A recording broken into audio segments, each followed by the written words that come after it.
one of the founding fathers of conceptual work. He presented an idea of art making that revolutionized possibilities for generations that followed him.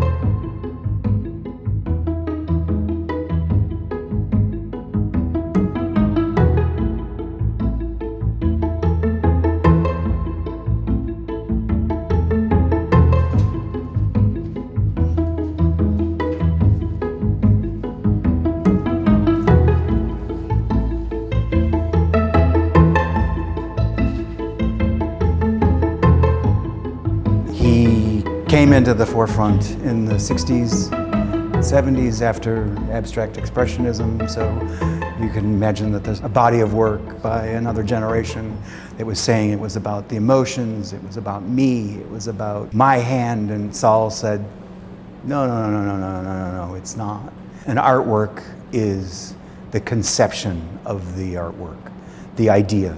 Everything else is simply the creation of an object or a visualization of that idea. The ownership of wall drawings is based on a certificate where the artwork is identified by a number. The information contains a diagram, similar to what a blueprint is for a building. So it's distilled down to its basic structure, and then it has his signature and his stamp on it. The rest of it is the machine that creates the art, which is a quote from him. Without the visualization, the artwork isn't really complete.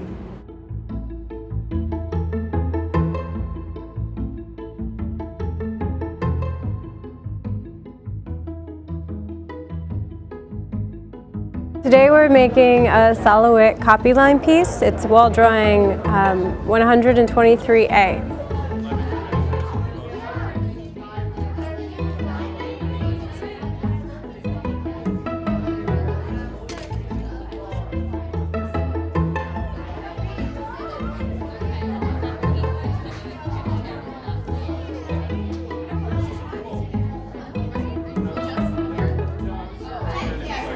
All the students are trying to copy each other's lines one at a time.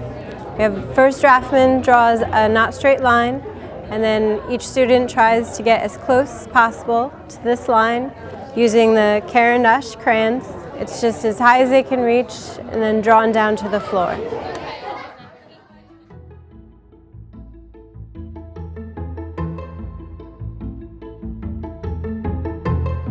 This drawing is a realization of Saul's plan for 628. LeWitt's gave us many ideas and plans to follow, and he has about 12 draftsmen that go around the world and execute his ideas. The draftspeople in Europe who installed the drawing the first time had the exact same plan. What appears to be a green color is a series of combinations of yellow and blue. So it's multiple layers of transparency. The ink, by its nature, carries a certain amount of pigment, and then it has a dye quality to it.